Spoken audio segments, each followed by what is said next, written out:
La cérémonie de la promotion et une coéducation 2025.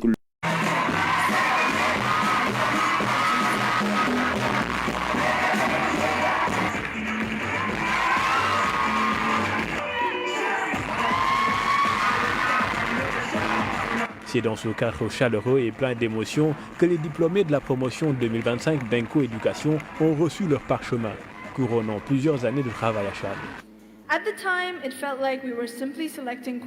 À ce moment-là, nous avions l'impression de choisir simplement des cours, mais ces choix se sont transformés en un voyage qui testait nos limites, étendait nos pensées et forgeait ce que nous sommes devenus. On s'était dit que l'IB serait délicate, et c'était vrai. Ces 2 dernières années ont été marquées par des délais intensifs, des séances de cours en fin de nuit, des moments de doute et des débriefs inattendus. Une fierté immense pour tout le corps enseignant et l'administration qui salue l'aboutissement d'un programme exigeant dispensé par l'établissement au fil des années. En quittant Enco Éducation, ils vont amener avec eux tout un tas de bagages qu'on a essayé de développer chez eux, que ce soit leur capacité à penser de manière critique, à être capable de défendre leurs choix et leurs croyances, même quand ils sont seuls contre tous, mais surtout d'être capable d'évoluer en autonomie dans un monde qui n'est pas toujours simple. Cette cérémonie a rassemblé familles, enseignants, élèves et plusieurs personnalités du monde éducatif.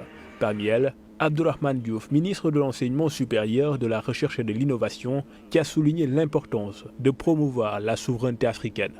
Donc quand nous faisons des choix pour l'éducation de nos enfants, il est extrêmement important, quelle que soit l'école où ils sont inscrits, surtout au niveau d'une école internationale comme ENCO, de mettre en avant le principe de souverainisme de l'Afrique, la fierté de l'Afrique. Ce rendez-vous solennel a mis en lumière l'excellence académique et l'engagement d'Enco Éducation, réseau panafricain d'écoles internationales à former les futurs leaders du continent grâce au programme rigoureux du baccalauréat international.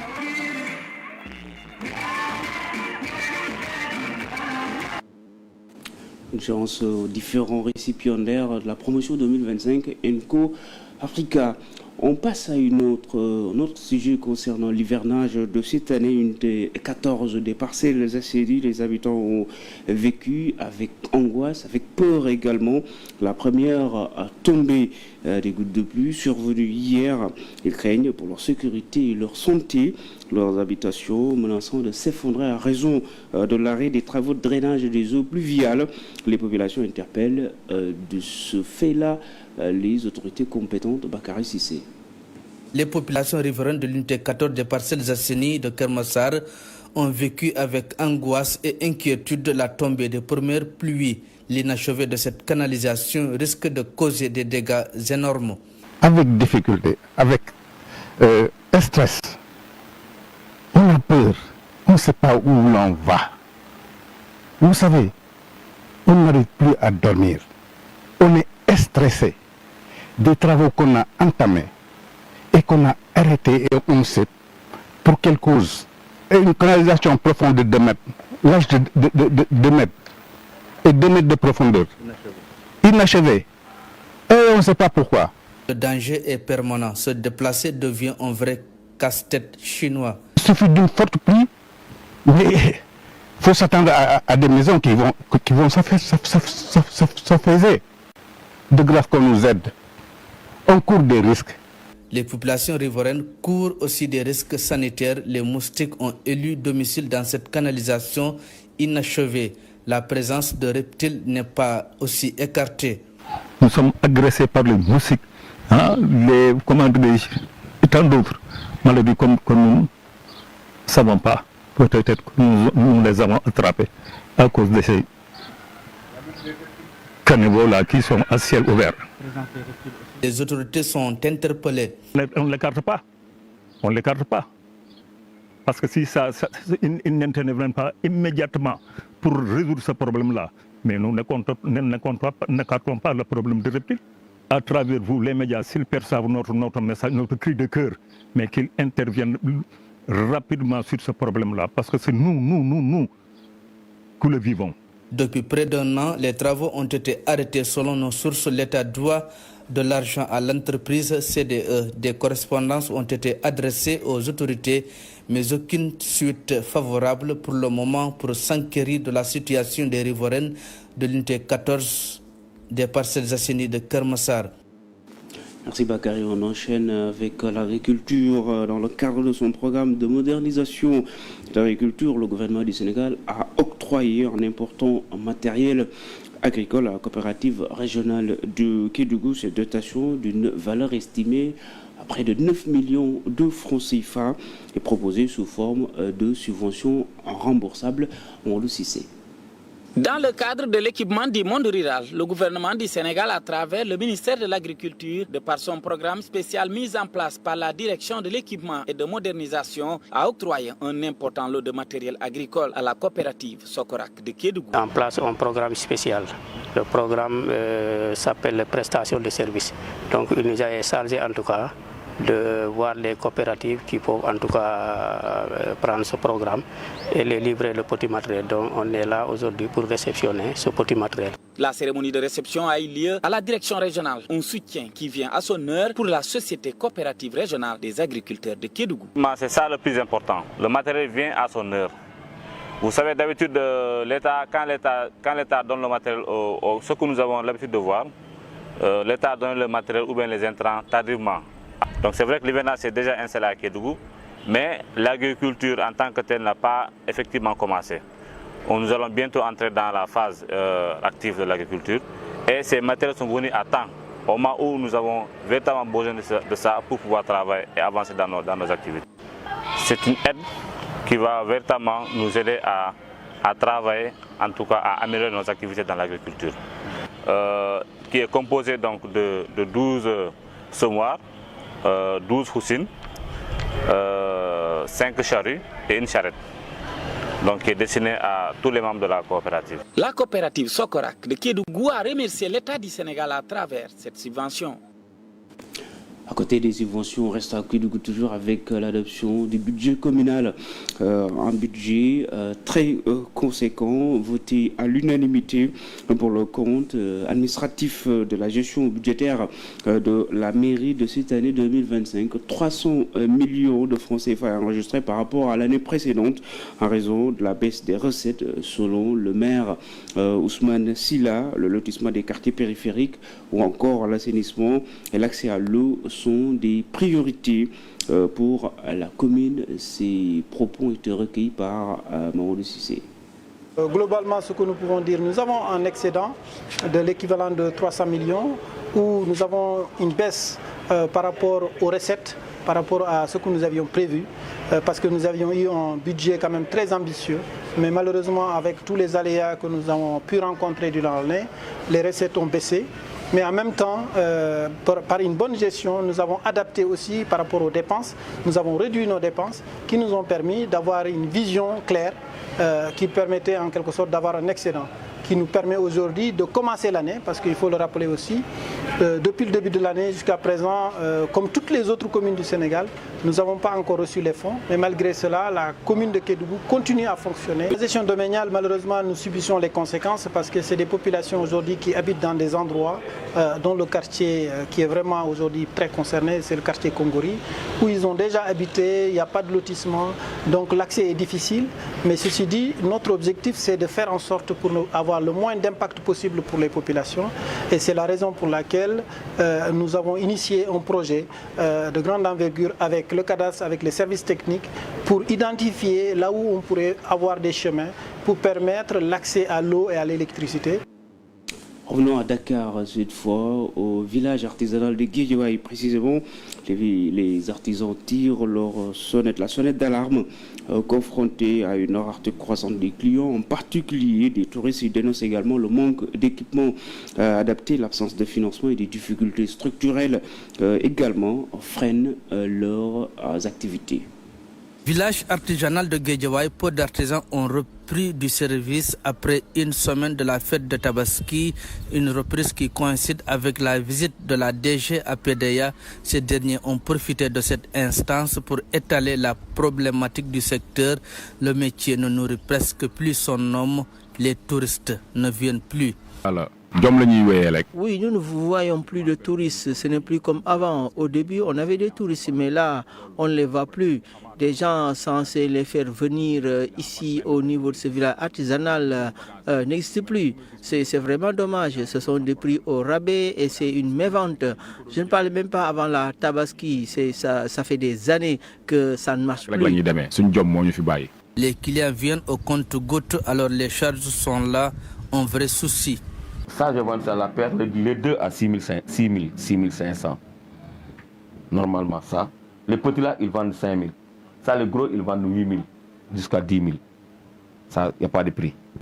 Ces magnifiques objets d'art sont le fruit d'une ingéniosité, mais tout est fait avec les moyens du bord. Aujourd'hui, ces artisans ont besoin d'aide financière et d'équipements de haute qualité pour s'en sortir. Les difficultés qui sont là, presque...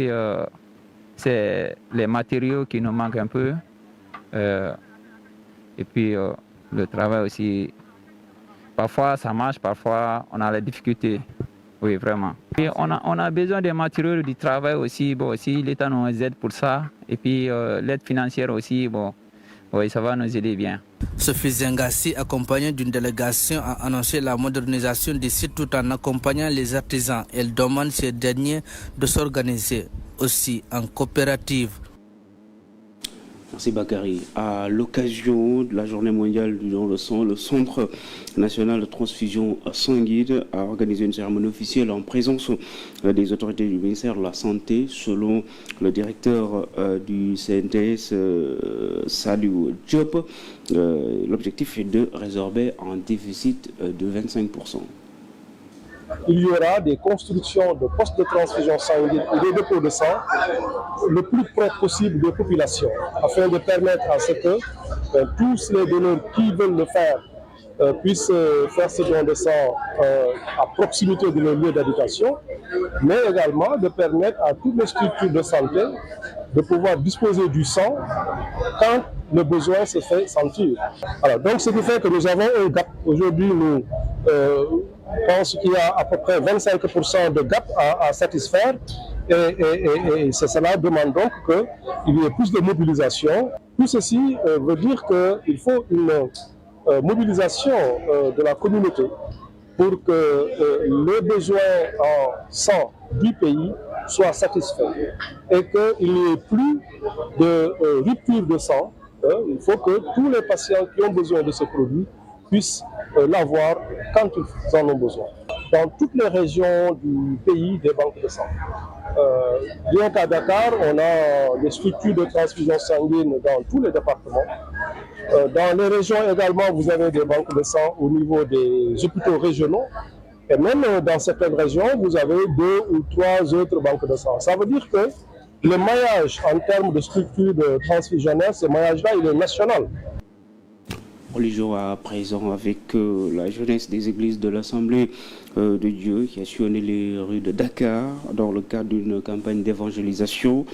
L'activité entre dans le cadre du festival de la jeunesse qui a réuni les fidèles des églises de l'Assemblée de Dieu, Kayor Cissé. Une marche pour Jésus à l'initiative de la jeunesse de l'église des Assemblées de Dieu du Temple évangélique de Dakar. Dans la joie et l'allégresse, ces jeunes chrétiens élèvent la voix pour un Sénégal de paix tel que enseigné par la Bible. Allez dans le monde entier proclamer la bonne nouvelle. Nous avons cette habitude de le faire à l'église en enseignant la parole de Dieu. Aujourd'hui, nous avons choisi de marcher avec le peuple de Dieu, en chantant, en louant notre Dieu, mais aussi en priant pour le pays. À travers cette campagne d'évangélisation, de la place de la Nation au rond-point Poste Médine, en passant par l'avenue Cheikh Anta Diop, ainsi que plusieurs autres rues de la capitale, l'objectif est clair. Que les âmes, ces personnes viennent au Seigneur Jésus-Christ. Nous avons besoin après le témoignage, après les chansons, les prières, que le Saint-Esprit puisse les stimuler, puisse les toucher et qu'ils viennent accepter Jésus comme leur Seigneur et leur Sauveur. Ainsi, ce festival de la jeunesse, qui a démarré depuis jeudi, se poursuit. Et hier, il y avait la nuit des talents. Aujourd'hui, il y a la marche. Et demain, il y a un concert, un grand concert, où beaucoup d'artistes sont invités. Nous allons encore prendre le temps de chanter, d'élever le nom de notre Seigneur et Sauveur Jésus-Christ. Ce grand rassemblement a réuni près de 1000 jeunes chrétiens dans la capitale sénégalaise, venus des différentes églises des Assemblées de Dieu. Merci Kayor. Et concernant l'actualité internationale des États-Unis, le Sénégal, dans le cadre de l'assistance consulaire et de l'accès à l'information, le ministère de l'intégration africaine des affaires étrangères informe l'opinion publique que les autorités américaines ont récemment réactualisé le dispositif en matière de sécurité aux frontières pour lutter contre l'immigration irrégulière.